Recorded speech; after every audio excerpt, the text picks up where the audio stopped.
The dinner party in the Chicago penthouse was flawless. Crystal glasses catching the candlelight, the hum of jazz, and the polite laughter of their wealthy friends filling the room. But when Elena's phone lit up on the marble counter, Ethan didn't need to see the screen to know who it was. He saw it in the way her hand trembled slightly before she turned it over, hiding the notification. It was a microscopic fracture in their perfect portrait.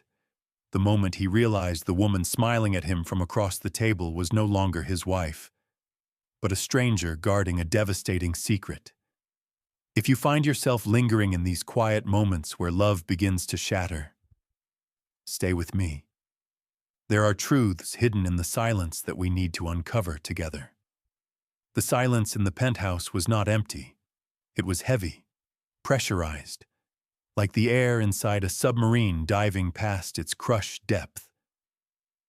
Ethan Vance stood by the floor-to-ceiling window, looking out at the Chicago skyline. The city was a grid of amber and steel, shivering under a February blizzard. Behind him, the sounds of domesticity played out with an eerie normalcy that made his skin crawl. The soft clink of a wine glass touching a coaster. The rustle of silk as Elena crossed her legs on the velvet sofa. The low hum of the television broadcasting the evening news. "Ethan?" Her voice was soft, laced with a tentative sweetness that used to make his chest ache with affection. Now, it just felt like a hook baited with a lie. "You haven't touched your wine?" Elena said. Ethan didn't turn around. He watched his own reflection in the darkened glass. A tall, broad-shouldered man in a white dress shirt, looking older than his 38 years. "I have an early site visit tomorrow. The structural reinforcements on the Wacker Drive project." "You always have a site visit," she murmured, the sweetness curdling into a faint edge of frustration. He heard her stand up. The friction of her silk robe moving against the upholstery was a sound he had memorized over 7 years of marriage. He tracked her movement in the reflection of the window. She was approaching him, a beautiful, fluid shape in the dim light. 3 months ago, he would have turned to meet her. He would have pulled her into his arms, burying his face in the curve of her neck, inhaling the scent of jasmine and rain that was her signature. But 3 months ago, he hadn't known about the receipts from the Palmer House Hotel. He hadn't seen the text message that popped up on her iPad while she was in the shower. "I still taste you." Ethan's hand tightened around his untouched glass of scotch until his knuckles turned white. Elena stopped just behind him. He could feel her body heat radiating against his back, a warmth he had once craved like oxygen. She reached out, her fingers grazing the tense muscle of his shoulder. Her touch was light, inquiring, desperate. "You're a million miles away," she whispered, her hand sliding down his arm, seeking his hand. Ethan flinched. It was a subtle, involuntary reaction, a recoil of his nervous system. He took a half step to the right, breaking the contact under the guise of setting his drink down on the sidebar. "I'm just tired, Elena." "It's more than tired," she said, her voice trembling slightly. "You don't look at me. You don't talk to me about anything real. You come home, you work, you sleep. It's like living with a ghost." "I'm right here," he said flatly, finally turning to face her. She was stunning, even in her distress. Her dark hair fell in loose waves around her face, her eyes wide and searching. But when he looked at her, he didn't see his wife. He saw a series of decisions. He saw the calculation it took to lie to his face about her late nights at the gallery. He saw the conscious choice to undress for someone else while he sat in this very room, waiting for her. "Are you?" Elena challenged, stepping closer. She was trying to bridge the physical gap, using her body to fix what her choices had broken. Because it feels like you're punishing me for something, Ethan. But you won't tell me what I've done. The audacity of it nearly made him laugh. The irony was sharp enough to cut glass. She wanted him to articulate her sin so she could figure out which lie to deploy. "I'm going to bed," Ethan said, bypassing her argument. He walked past her, careful not to let his sleeve brush against hers.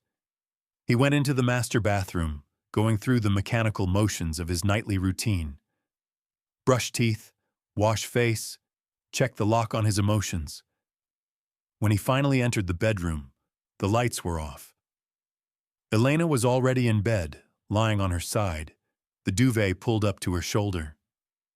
He climbed in on his side, keeping a deliberate foot of distance between them. The space between them felt like a canyon. He closed his eyes, waiting for sleep to take him, but the mattress shifted. Elena moved. She slid across the cool sheets, her hand reaching out to rest on his chest, her leg tangling with his. It was the intimacy of a wife claiming her husband, a habit engraved in their muscle memory. "Ethan," she whispered, her breath hot against his ear. She kissed his jawline, her hand sliding down his stomach. "Please, I miss you." Ethan lay frozen, his heart hammered against his ribs, not with arousal, but with a sick, heavy grief. Every nerve ending in his body screamed repulsion. To let her touch him now, knowing where those hands had been, would be the final indignity. He grabbed her wrist, firmly, coldly. He lifted her hand off his body and placed it back on the mattress, pushing her away with a finality that sucked the air out of the room. Elena gasped, sitting up in the darkness. The rejection was absolute. "Why?" she demanded, her voice cracking, tears finally spilling over. "Why won't you touch me anymore? What is wrong with you?" Ethan lay still, staring at the ceiling, where the shadows of the snowstorm danced. He spoke calmly, his voice devoid of anger, which made it terrifying. "Because you gave away our marriage, Elena." He turned his head slowly to look at her silhouette in the dark. "And I don't touch things that don't belong to me." The morning sun over Chicago offered no warmth. It was a pale, antiseptic gray that exposed every dust mote dancing in the penthouse air. Ethan sat at the kitchen island, the marble countertop cool against his forearms. He was dressed for work. Charcoal suit, crisp white shirt, a tie knotted with mathematical precision. Across from him, the espresso machine hissed, a violent sound in the oppressive quiet. Elena stood with her back to him, waiting for the coffee to brew. Her posture was rigid, her shoulders hunched as if bracing for a physical blow. She had tried to speak to him when they first woke up, a mumbled apology about misunderstanding what he had said the night before. But Ethan had simply walked into the shower and locked the door. He watched her now. He wasn't seeing his wife making coffee.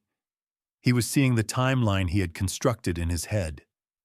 It hadn't been a single catastrophic event that revealed the truth.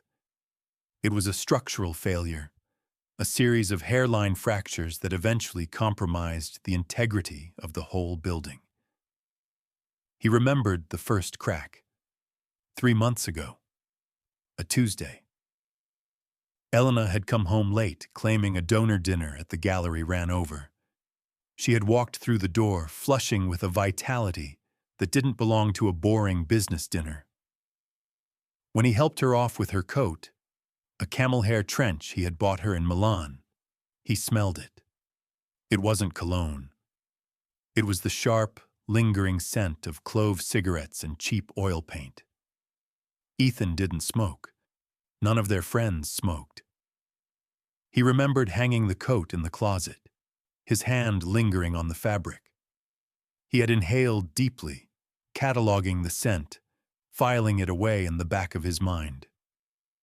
Then came the digital footprints. Ethan was an architect.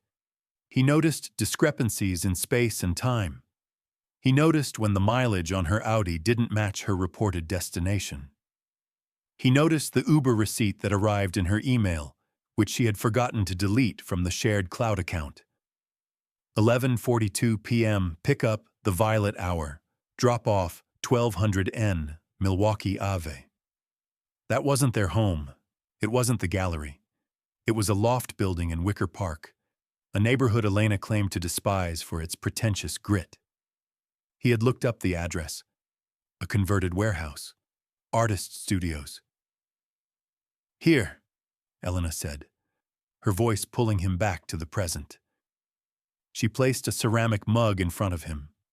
Her hand was shaking so badly that a droplet of coffee spilled over the rim, staining the pristine white marble. She stared at the stain, paralyzed. "Ethan, about last night," she started, her voice thin. I think we need to talk about what you meant. You're scaring me." Ethan looked at the brown stain on the marble. He didn't move to wipe it up. "I have a meeting with the structural engineers at 8, he said. He checked his watch, a reflex to avoid looking at her eyes. If he looked at her eyes, he might see the fear, and a part of him, the part that had loved her for 7 years, might soften. "You can't just drop a bomb like that and leave," she whispered. "You said I gave away our marriage. What does that mean? Is this about me working late?" She was gaslighting him. Even now, with the wreckage visible between them, she was trying to spin the narrative, testing the perimeter of his knowledge. Ethan stood up. He adjusted his cufflinks, feeling the cool metal against his wrist. He remembered the final piece of evidence. A month ago. He had been looking for a photo on her phone to show his mother, and a text had come in. No name, just a saved initial. J. "The light in the studio is perfect right now. I need you on the canvas. Come back to me." He hadn't confronted her then. He had simply put the phone down, walked into the bathroom, and stared at himself in the mirror until he didn't recognize the man looking back. That was the moment the Ethan who loved her died. "I'll be late tonight," Ethan said to the woman standing in his kitchen. "Don't wait up." He walked past her, past the smell of her jasmine shampoo, which now made him nauseous, and headed for the elevator. He didn't look back. He knew that if he did, he would see her crumbling, and he had no mortar left to hold her together. The elevator doors slid shut, sealing him in silence. He was alone, but for the first time in months, the air felt breathable. The vibration of his phone against the mahogany conference table was a rhythmic, persistent insect buzzing in the periphery of Ethan's focus. He ignored it. He kept his eyes fixed on the blueprints for the West Loop Library expansion, pointing out a load-bearing inconsistency to his junior associate. But the phone buzzed again and again. It wasn't an emergency. It was a barrage of anxiety disguised as affection. "I made reservations at Le Colonial for Friday. Just us. I feel like you're drowning in work, Ethan. Please come home early. I miss my husband." Ethan turned the phone face down. The messages were a masterclass in rewriting history. Elena was sensing the void between them, the canyon he had carved out the night before, and she was frantically trying to fill it with noise. She wasn't fighting for him. She was fighting to maintain the illusion of herself as the devoted wife, terrified that the mirror might crack and show her what she really was. When he finally keyed into the penthouse at 7:30, the apartment smelled of rosemary and roasted garlic. It was a domestic perfume designed to trigger comfort, but to Ethan, it smelled like desperation. Elena was in the kitchen, wearing a cashmere sweater that looked soft enough to melt into. She had set the table, Not the formal dining table, but the intimate bistro table by the window. Candles were lit. Bottle of Nebbiolo was breathing in the decanter. "You're home," she said, offering a smile that didn't quite reach her eyes. It was a practiced expression, the same one she used on wealthy donors at the gallery when she needed a check. Ethan loosened his tie, the silk feeling like a noose. "I told you not to wait up." "I know," she said, moving around the island to pour him a glass of wine. She placed it near him, but he didn't pick it up. "But I wanted to. We need to talk, Ethan. Really talk. Not whatever. That was last night." He leaned against the doorframe, crossing his arms. He was a statue of judgment. "Go ahead." Elena took a sip of her own wine, fortifying herself. Then the pivot came. The shift from penitent to accuser was so seamless it was almost impressive. "I think you're depressed," she said softly, her voice laced with concern. "I've been watching you for months. You've checked out, Ethan. You're cold.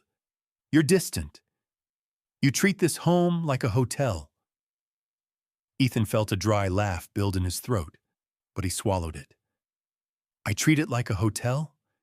You treated our marriage like an open house." "Is that what you think?" he asked, his voice dangerously even. "What else am I supposed to think?" Elena's voice rose, gaining confidence. She was building a narrative where she was the victim of his emotional neglect. "I try to touch you, and you flinch. I try to talk to you, and you look through me. It's like you're punishing me for simply existing. Is it work? Is it a midlife crisis?" She stepped closer, her eyes searching his face, looking for a crack in the armor. "Is there someone else?" she asked. The question hung in the air, a poisonous vapor. Ethan stared at her, stunned by the absolute projection. She was taking her own sin and draping it over his shoulders, trying to see if it fit. It was a tactical strike. If she accused him first, he would be forced to defend himself, and the conversation would shift away from her behavior. "You're asking me if I'm having an affair," Ethan repeated, the words tasting like ash. "I'm asking why you've abandoned me while we're still living in the same house," Elena countered, tears welling up. Tears of frustration, perhaps, or maybe just performance art. "You've left me alone, Ethan. And when I'm alone, I feel like I'm disappearing." "You didn't disappear," Ethan thought. "You went to Wicker Park. You went to a studio that smells of turpentine and cheap tobacco." "I haven't gone anywhere, Elena," Ethan said, pushing off the doorframe. He walked past the carefully set table, past the candles flickering in the draft. "I've been right here, watching." He saw her stiffen. The word watching landed with the weight of a stone. "What does that mean?" she whispered, the aggression draining out of her instantly. "Enjoy your dinner," Ethan said. He didn't turn back. He walked down the hallway to the guest bedroom, closed the door, and locked it. The click of the lock was the loudest sound in the apartment. He sat on the edge of the guest bed in the dark, listening. He heard the silence stretch out, followed by the shatter of glass against the kitchen floor. It wasn't an accident. It was the sound of someone realizing their script wasn't working anymore. The gallery in the River North district was a glass box of pretension, illuminated by track lighting that made everyone look expensive and slightly severe. Ethan stood near a sculpture made of twisted rebar, holding a flute of champagne he had no intention of drinking.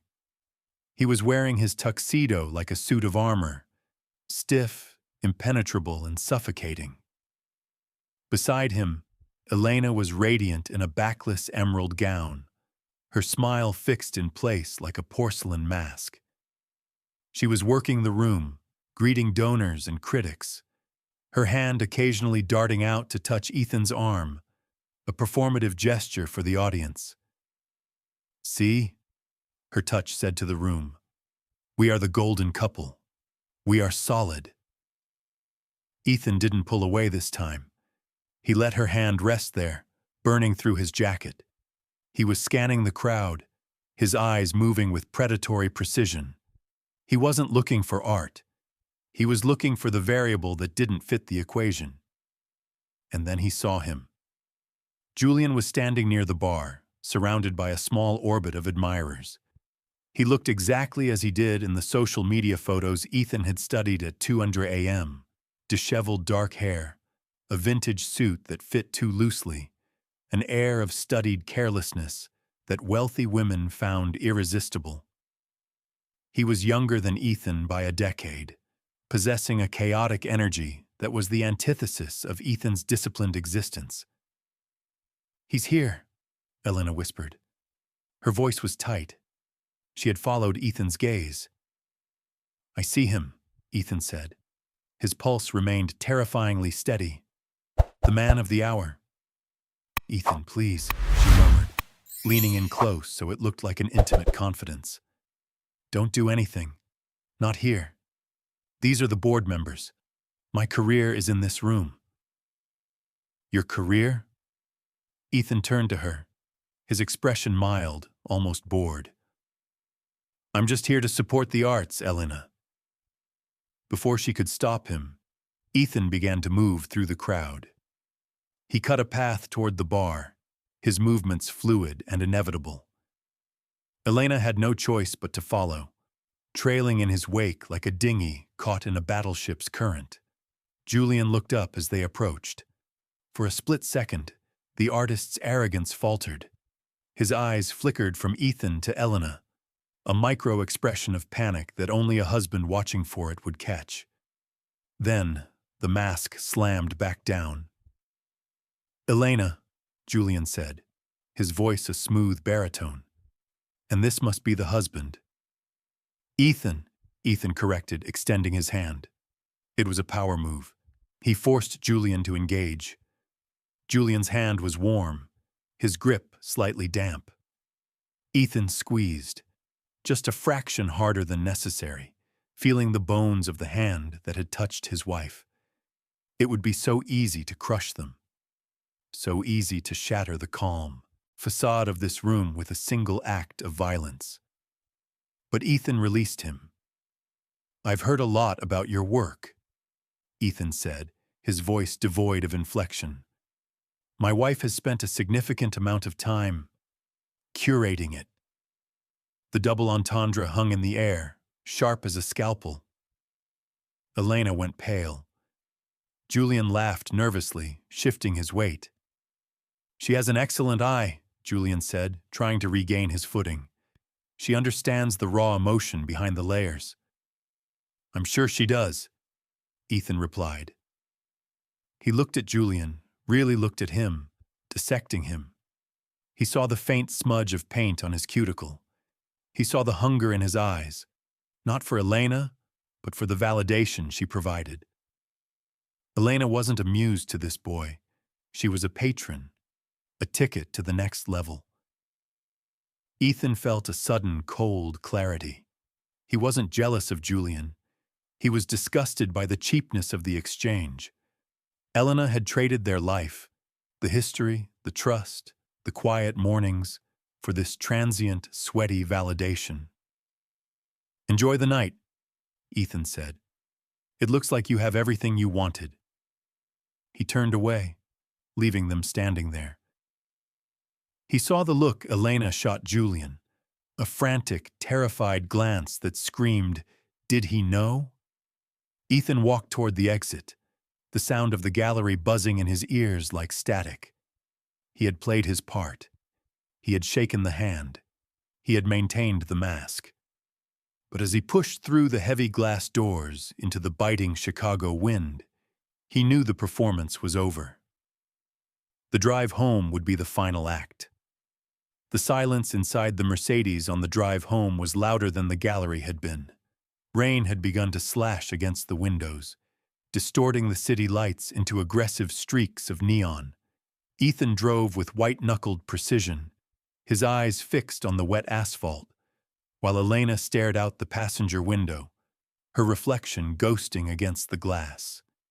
She was vibrating with a mixture of adrenaline and humiliation. Ethan could hear her sharp, shallow breaths. She was waiting for the safety of their walls to launch her counterattack. The moment the elevator doors opened directly into their penthouse, she threw her clutch onto the entry console. It skidded across the marble and hit the wall with a dull thud. "You had no right!" she hissed, spinning around to face him. Her composure, so perfectly curated for the cameras an hour ago, was fracturing. "You walked up to him like you owned the place. You tried to intimidate him in front of the board members. Do you have any idea how unprofessional you looked?" Ethan took off his tuxedo jacket, folding it deliberately over the arm of the sofa. He didn't look at her. He needed to keep his hands busy to keep them from shaking. "Unprofessional?" Ethan repeated, his voice low. "Is that the word we're using? I thought I was surprisingly polite to the man who's been sleeping with my wife." "Stop saying that!" Elena screamed, the sound tearing through the vaulted ceiling of the living room. "You're obsessed.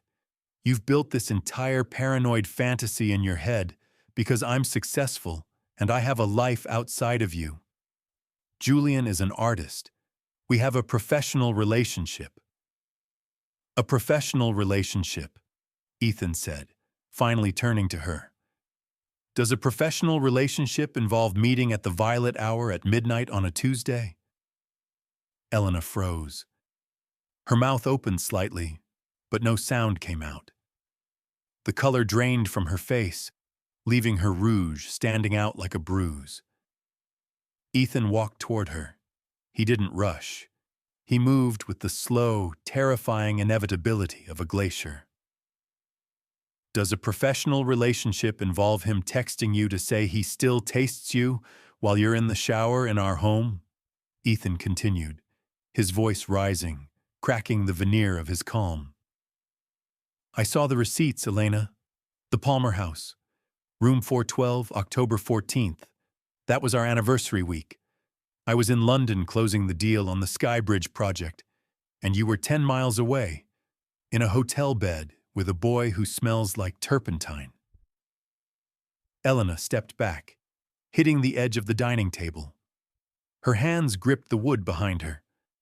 The denial was dying in her throat, choked off by the specificity of his knowledge. "Ethan, she stammered, her eyes wide with terror. It didn't mean anything." "It didn't mean anything?" Ethan let out a harsh, broken laugh. "You gave him access to you, Elena.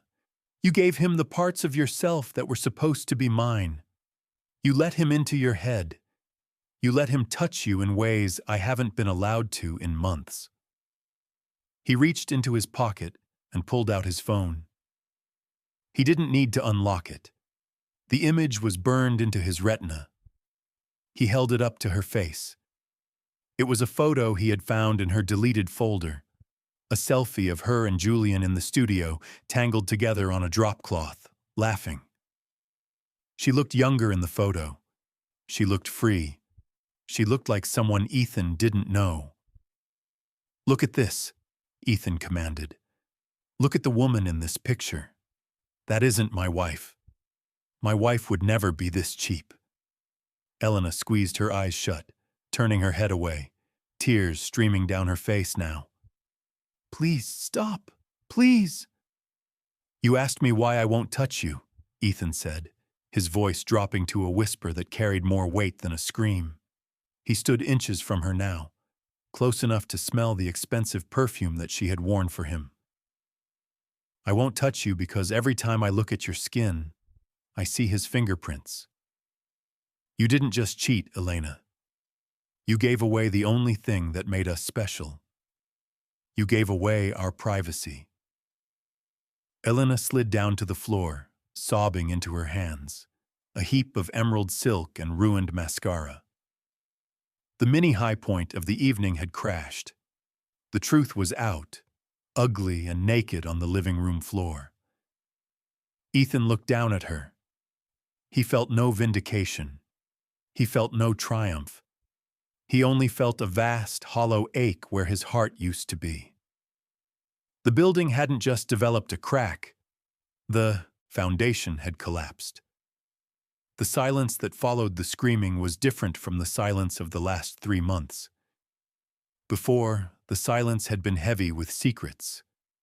Now, it was hollow, like the inside of a gutted building. Elena sat on the floor, her legs tucked beneath her, wiping her face with the back of her hand. The smear of mascara across her cheekbone made her look like a broken doll. Ethan watched her from the fireplace mantel, his tuxedo shirt unbuttoned at the collar, feeling a strange detachment. The rage had evaporated, leaving behind a cold, gray fatigue. I didn't love him, Elena whispered, her voice ragged. She looked up at Ethan, her eyes pleading for a lifeline. You have to believe that. It was just, I felt invisible, Ethan. You were always working. You were always so perfect, so controlled. Julian made me feel messy and real. It was a mistake. A stupid, reckless mistake. Ethan poured himself a glass of water from the carafe on the sideboard. His hands were steady. A mistake is forgetting to pick up the dry cleaning, Ethan said, his voice quiet. A mistake is booking the wrong flight. What you did was a campaign, Elena. He turned to face her, holding the glass. You met him in September, he recited, the dates falling from his lips like stones. You slept with him first on October 4th. You spent our anniversary with him on the 14th. You bought him that canvas stretcher on your credit card on November 2nd. That's not a mistake. That's a schedule. Elena flinched with every date.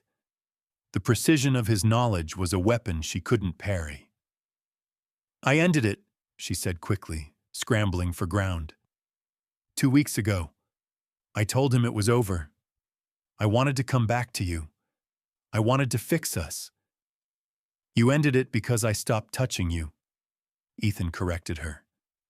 You didn't end it because of guilt. You ended it because the consequences were starting to bleed into your comfort. You realized you might lose the penthouse, the status, the stability I provide. That's not fair, she sobbed. I love you. Do you? Ethan looked around the room, the curated art, the Italian furniture, the life they had built. Or do you just love the life we have?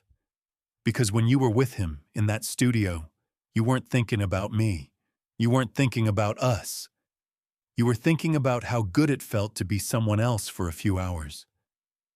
He walked over to the sofa and picked up his jacket. The movement was final. Ethan, please! Elena scrambled to her feet, reaching for him again. We can go to counseling. We can fix this. People survive this. I'll do anything. I'll quit the gallery. I'll block him. Just tell me what to do. She was bargaining with a corpse. She was trying to resuscitate a body that had been cold for months. Ethan looked at her hands, the hands that had held Julian, the hands that had texted lies, the hands that were now clutching his sleeve. He felt nothing. No spark. No anger, just a profound sense of waste. You can't fix a structure when the ground underneath it is gone, Ethan said, gently peeling her fingers off his arm. You gave away my trust, Elena. You can't buy that back with counseling sessions. Where are you going? She asked, panic rising in her voice as he turned toward the hallway. I can't be in this room with you, he said. I look at you, and I don't see my wife anymore. I see a stranger who knows all my passwords. He walked to the entryway closet and pulled out his overnight bag. He had packed it 2 days ago, hiding it behind his winter coats. He had known this moment was coming. He had calculated the load-bearing capacity of their marriage, and he knew exactly when it would snap. "Ethan, don't leave," she begged, standing in the center of the living room, surrounded by the debris of her choices. "If you walk out that door—" "I already left, Elena," he said, opening the front door. The cold draft from the hallway hit him, cleaner than the air inside. "I left the moment I saw that text. It just took me this long to pack." The door clicked shut behind him, a soft, mechanical sound that echoed like a gunshot in the quiet apartment. The suite at the peninsula was immaculate. It smelled of starched linens and lemon verbena, a scent that was aggressively neutral.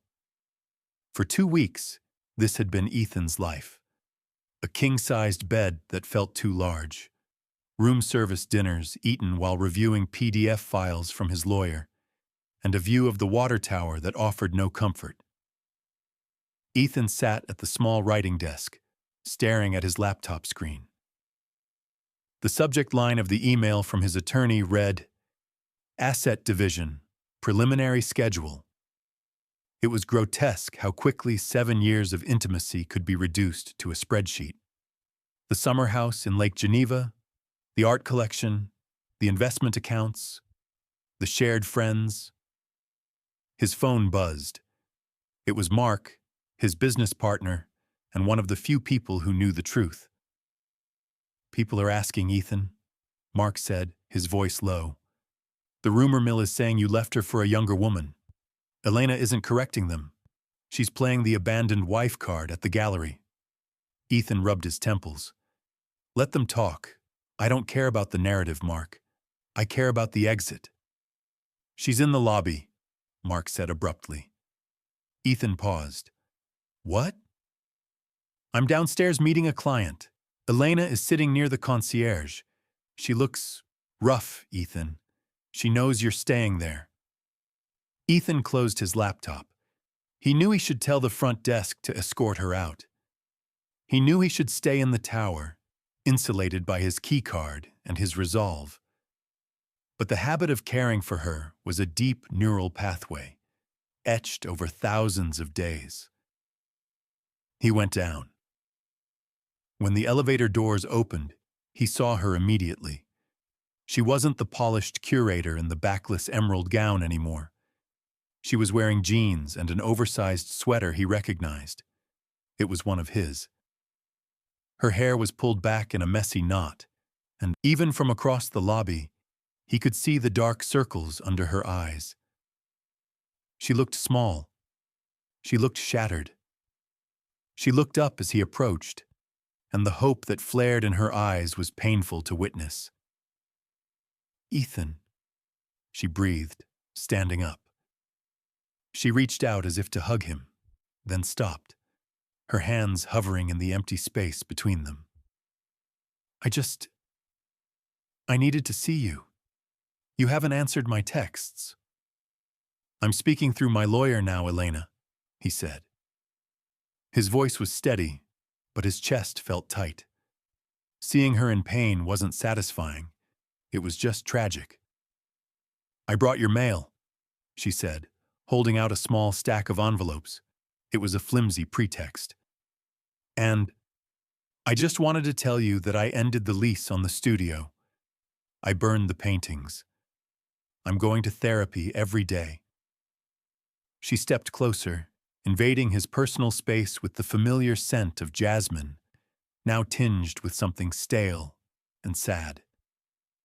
"I can't sleep without you," she whispered, tears spilling over. "The apartment is so quiet. I keep waiting for the door to open. Please, Ethan. I'll spend the rest of my life making it up to you. Don't throw us away." For a second, just a fraction of a second, Ethan wavered. He looked at her trembling lip, the raw vulnerability in her face, and he felt the urge to fix it. He wanted to tell her it would be okay, to pull her into his arms and erase the last 3 months. It was the muscle memory of love. But then he looked at the hand clutching the mail. He looked at her ring finger, where the diamond he had given her still sat. He remembered the text, "I still taste you." He realized that her agony wasn't about losing him. It was about losing the safety he provided. She was grieving the shelter, not the architect. "You didn't throw us away, Elena," Ethan said, his voice soft but unyielding. "You gave us away. You handed us over to a stranger for a cheap thrill. And the problem with giving things away is that you don't get to ask for them back just because you're lonely." He didn't take the mail.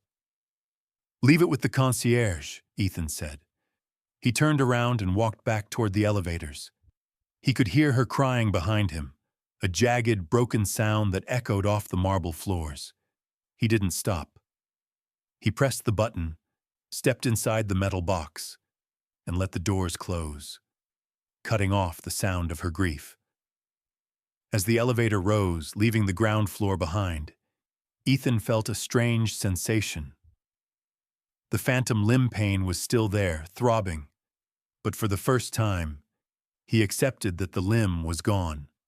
6 months later, the Chicago summer had arrived, humid and heavy, pressing against the glass of Ethan's new apartment. It was a loft in the West Loop, exposed brick, industrial beams, wide plank floors. It was rougher than the penthouse, less polished, but it felt real. It didn't have the suffocating perfection of the life he had left behind. There were no white carpets to stain, no fragile sculptures to tiptoe around. Ethan stood on the balcony, a tumbler of water in his hand. The ice cubes clinked softly, a clean sound against the hum of the city below. Earlier that afternoon, he had sat across a long mahogany table in a conference room on LaSalle Street. The final signatures, the dissolution of a legal entity known as Ethan and Elena Vance. Elena had been there.